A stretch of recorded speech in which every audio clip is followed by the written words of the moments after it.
Welcome back, brothers and sisters. I am Braden. This is Langley Outdoors, the place where we not only talk about what's going on in the gun world, the beautiful country we live in, and all the things that we are going to do to make both of those things together. Guys, today we have some exciting news that just broke.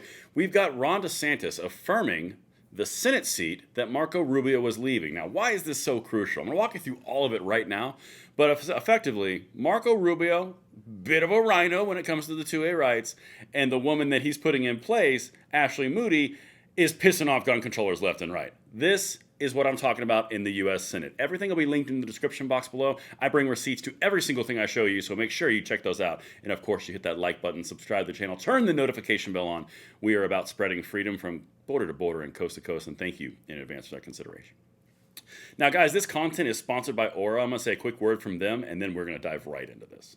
Today, I want to talk to you through our sponsor, Aura. Now, this is an identity theft solution, and I want to tell you an example that happened to me personally and my wife.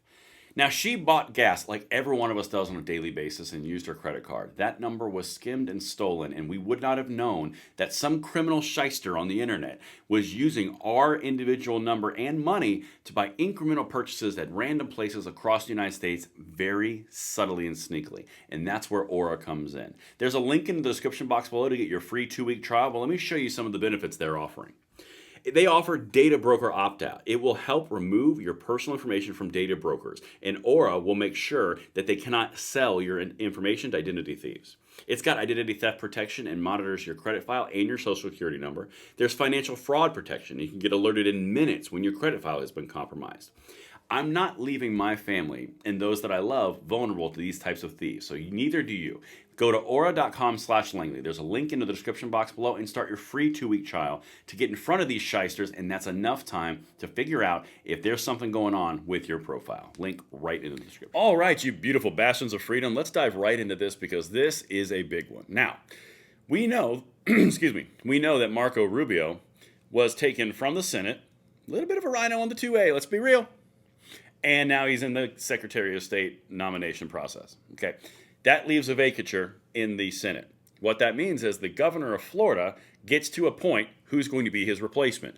And who Ron DeSantis chose, you're going to like. Very America first, very anti-tyrannical control, but particularly around the 2A stuff. Let me show you this because this is where the money's at. Who is Ashley Moody? What you need to know about DeSantis' pick to replace Marco Rubio in the Senate. And as you can see here, this dropped on January 16th at 1:23 Eastern Time, so just a little while ago, okay? If I go down here, let me show you these points, and then I'm going to jump to the next things, particularly around, around gun controllers and how they're kind of like losing their collective minds a little bit. Miami. Florida Attorney General Ashley Moody, so the current Attorney General, will take Marco Rubio's U.S. Senate seat, Governor Ron DeSantis announced Thursday, making her the second woman to represent the Sunshine State in the congressional chamber. Under Florida law, it's up to the governor to pick a U.S. Senate seat replacement after Rubio was tapped by President-elect Donald Trump to be his next Secretary of State. Moody will serve as senator until the next general election in 2026 when the seat returns to the ballot. So for the next 2 years, you have this woman taking his seat, okay? Watch this. Attorney General Moody fights back against Biden's unnecessary burden on the constitutional rights of Floridians. May 1, 2024. Check this out. I was going to highlight the parts, but it's all good, and then the entire thing was highlighted, which is kind of comical. But anyway, let's get it. Tallahassee, Florida. Attorney General Ashley Moody is fighting back against Biden's attempt to wrongfully regulate gun owners.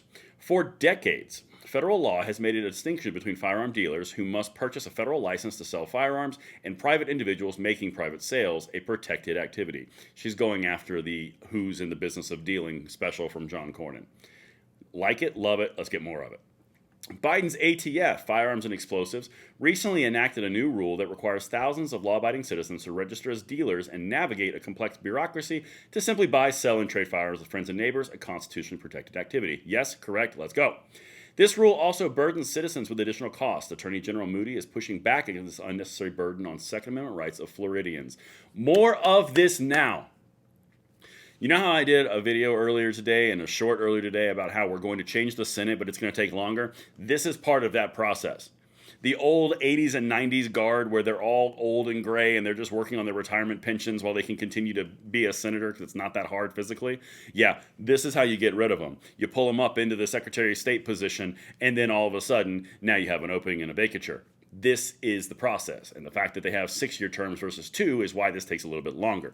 But let's continue about this new senator from Florida. Attorney General Ashley Moody said, "This is Biden's latest step in trying to take guns away from law-abiding Americans. We are fighting back against the federal overreach that would force thousands of law-abiding gun owners to register as federal firearm dealers and navigate a federal bureaucracy. It's unlawful and reflects a lack of respect for our Second Amendment rights, and we won't stand for it. Let's freaking go." She also filed a lawsuit to this effect. Check this out. Attorney General Moody filed a lawsuit against the Biden administration's new ATF rule that aims to burden law-abiding citizens with bureaucratic red tape and costs. Yep, absolutely. Listen to this. This goes into all of our gun rights fight. Listen to this language. In a particular policy direction, it is by definition not merely clarifying a statute. That was in the lawsuit. Guys, this is what I'm talking about. The lawsuit states the challenged rule, in fact, goes far beyond the plain text of the Bipartisan Safer Communities Act. It purports to force thousands of law-abiding gun owners to register as federal firearm dealers and navigate federal bureaucracy as a precondition to engaging in constitutionally protected activity. The challenged rule is unlawful. ATF does not have the authority to promulgate it because ATF's rulemaking authority is carefully circumscribed. But even if it did, the challenged rule unlawfully attempts to depart from plain meaning and achieve Biden's policy goals. More of this now. This is what we need in the Senate, because this is the kind of stuff that undermines all the gun control circumvention of our process. This is how you rip it out from the root. All right, let me I'll get into the direction of one more thing, and then I'll show you how gun controllers are pissed, because that's always a good time. Attorney General Ashley Moody today released a legal opinion regarding the use of stabilizing braces for handguns in Florida. The Attorney General issued the opinion in response to a request from Representative Shane Abbott to provide clarity on Florida law following the ATF change's interpretation. The ATF interpretation subjects handguns with stabilizing braces to National Firearms Act controls. Attorney General Moody issued an opinion on a similarly worded provision in Florida law, concluding the stabilizing braces are not short-barreled rifles. Not short-barreled rifles. That's 2 now that I'm all for. All right, let me show you one more thing, and then we get to the gun controller meltdown, because it's always a good time. Attorney General Ashley Moody said, "The Second Amendment is alive and well in Florida, and our state laws protect the gun rights of law-abiding citizens. We issued the important legal opinion to provide clarity about our state law as the federal government continues to overreach in an effort to overregulate certain firearm accessories." Yep, 100%. Absolutely. Let's get her in the Senate yesterday. Now, on to the much-promised Florida Democratic Party gun controller freakout. This is really bad website design, but it says Moody still wants to derail assault weapons ban August 2019. So, all right, she goes after the who's in the business of dealing with firearms. She goes after the stabilizing braces, and then she pisses off the Democrat gun control machine by saying she wants to derail the assault weapons ban. That's 3 yeses from me. All right, let's keep going. Got some highlighted stuff. Attorney General Ashley Moody doubled down on attempting to block voters from deciding on gun control just days after 2 horrific mass shootings rocked the United States. So basically the ballot petitions, they went down that road for 2 years. Yeah, she blocked it in Florida. Okay, I like. Got a little something more for you here at the end. Ashley Moody sticks to her guns on assault weapon ban opposition. Attorney General Ashley Moody has earned plaudits from the National Rifle Association for opposing a citizen initiative banning assault weapons. Good. Love to see it. Want some more of it. This is how you do this. Ron DeSantis just struck a solid candidate to go into the Senate seat to hold off until 2026, of which she will probably run for re-election. And now you've gone from a rhino in Rubio, and now into what looks like a staunch two-way proponent. This is how you do this. Let me know what you guys think. Send this one out, and I will see you on the next one. I'm Braden. See you later.